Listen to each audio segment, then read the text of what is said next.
Et nous disons merci à Dieu. Nous disons également merci à vous. Vous êtes dans cette occupe d'action de grâce. Que le Seigneur bénisse. Voilà les thèmes d'aujourd'hui. Les drames de l'église d'aujourd'hui. C'est la distraction, le drame. Mettez ça au singulier. Je reprends les thèmes. Le drame de l'église d'aujourd'hui, c'est la distraction. Amen. Mais avant d'apporter ce thème, je donne quelques messages que le Seigneur m'a donné pour cette nation. Amen. Amen. Pour notre nation, la République démocratique du Congo. Premier message, ça concerne les hommes politiques.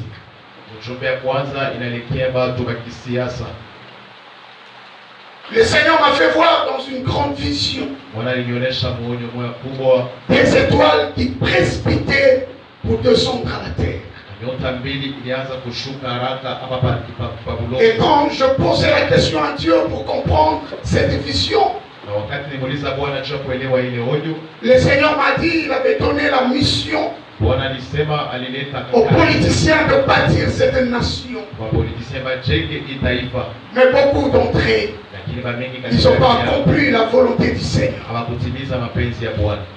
Et nous aurons la perte de deux grands politiciens de notre pays.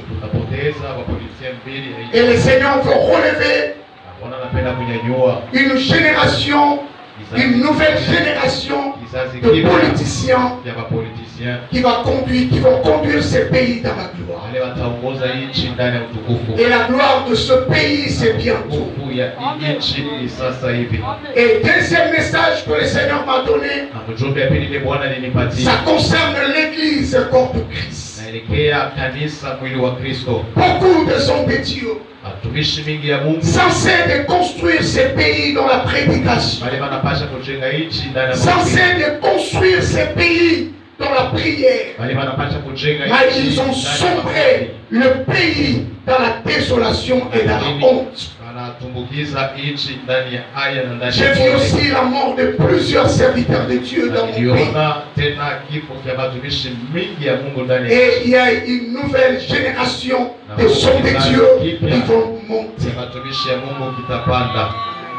Et le Seigneur demande aux hommes de Dieu qui sont écartés à la voix du Seigneur de retourner dans sa voie. Et s'ils ne retournent pas, il a dit il est capable de vous effacer et de faire remonter une nouvelle génération qui va conduire son église. Et je viens pour une vision claire pour le pasteur Laurent Dallot de l'église Philadelphie des Assemblées de Dieu.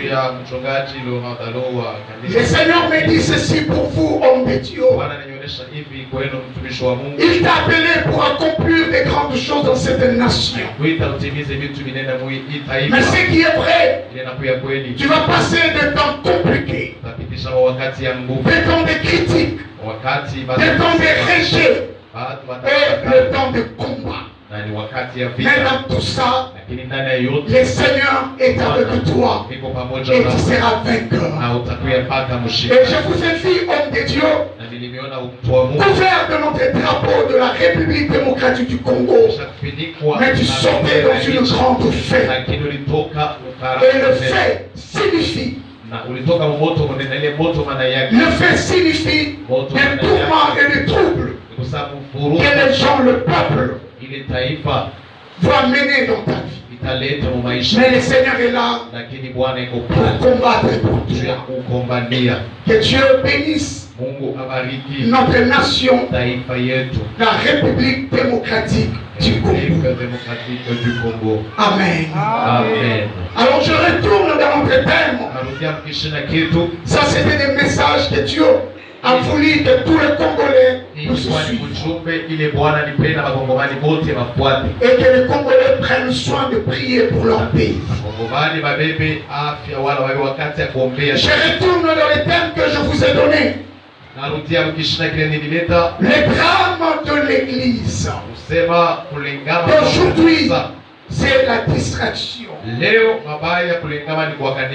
Je reprends les thèmes. Les drames d'aujourd'hui, c'est la distraction. Les drames de l'église. Amen. Amen. L'église est distraite. Il y a un verset dans la Bible. La Bible dit les peuples sont assis dans les ténèbres.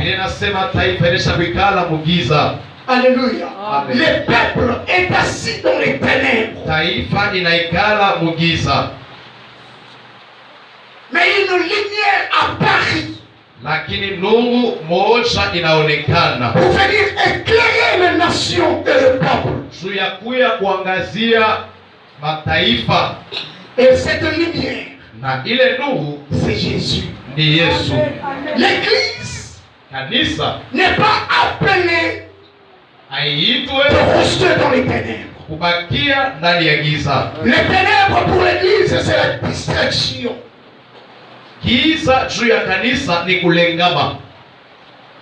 Amen. Amen. Je vous sens très loin, mon interprète. Amen. Amen.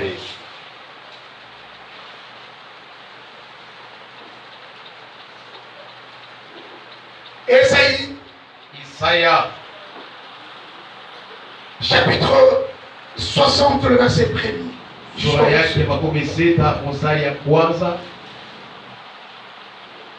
La Bible dit, lève-toi et sois éclairé, car ta lumière arrive. Et la gloire de l'Éternel s'élève sur toi. Voici les ténèbres couvrent la terre. Et l'obscurité le peuple. Mais sur toi, l'Éternel s'élève. Sur toi, sa gloire apparaît. Les nations marcheront à ta lumière. Et le roi à la clarté de tes rayons. Amen. Amen. Gloire au Seigneur.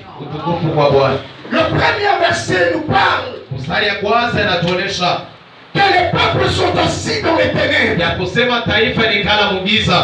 Et Dieu ne fait pas que son église na Mungu asipende kanisa yake de rester dans les ténèbres. Ibakie ndani ya giza. Amen. Amen. Il ne fait pas que son peuple reste dans les ténèbres. Asipende taifa yake bakie mu giza. Il ne fait pas que son peuple soit distrait. Na asipende taifa ilingame. L'église est appelée à vivre dans la lumière. Kanisa inaitwa kuishi ndani ya nuru. Les ténèbres ne font pas partir giza de l'ordre de l'église. Giza aina mu atua wala mu maisha ya kanisa. La Bible dit, lève-toi et sois éclairé, car ta lumière arrive. Mama anapokea mwangaza kwa sababu mwangaza wako inafika. Toi étant église. Wewe kama vile kanisa. Toi étant peuple de Dieu. Wewe kama vile taifa ya Mungu. Le Seigneur t'appelle de s'élever et de recevoir sa lumière. Bwana anakuita usimame na upokee mwangaza wake. La lumière c'est la parole. Nuru inakuwa ni neno. Une église qui marche selon la parole de Dieu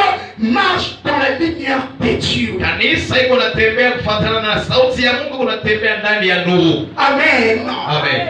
Alléluia. Amen. Une nation qui marche selon la parole de Dieu marche dans la lumière. Taifa iko natembea kufuatana na sauti ya Mungu, unatembea ndani ya nuru. Il dit la gloire de l'Éternel s'élève sur toi. Nasema utukufu ya milele na shimama juu yako. Et c'est que l'ennemi veut. Na kile adui anapenda. Que l'église reste dans la distraction. Kanisa ibakie mkulengama. Et quand l'église est dans la distraction, la gloire n'arrive pas. Na wakati kanisa italingama utukufu haitafika. Pour vivre la gloire de Dieu, juu ya kuishi utukufu ya Mungu, l'église est censée. Kanisa inapaswa. Le peuple de Dieu est censé. Taifa ya Mungu inapaswa. Le serviteur de Dieu est censé de marcher selon la parole de Dieu pour vivre à la gloire du Seigneur. Et le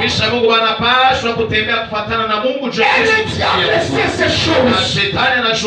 Il sait que si vous marchez sur la parole de Dieu, vous êtes dans la lumière. Et la gloire va venir.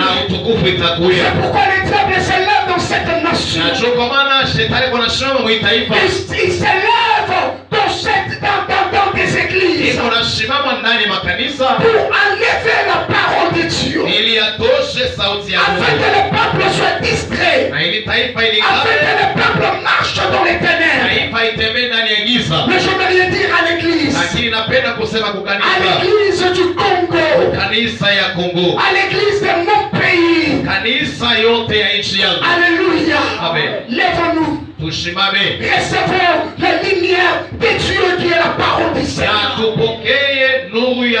Afin que la gloire de Dieu vienne sur nous.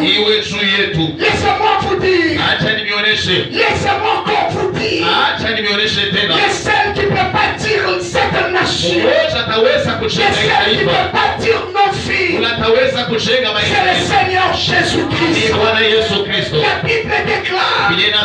Si l'Éternel ne bâtit pas une maison, celui qui bâtit, celui qui travaille en vain. C'est pourquoi le diable a amené la distraction à l'église. C'est pas le sort de ce monde qui va bâtir cette nation. Mais c'est l'église qui doit bâtir cette nation. La Bible déclare. La Bible nous dit ceci. Alléluia. Lorsque les justes montent, alléluia, les peuples sont dans la sécurité. Alléluia. Et la Bible ajoute, la justice bâtit une nation. C'est pourquoi l'église ne doit pas être distraite, mais l'église doit s'élever. Gloire au Seigneur. Amen. La Bible ajoute, voici les ténèbres couvrent la terre. Et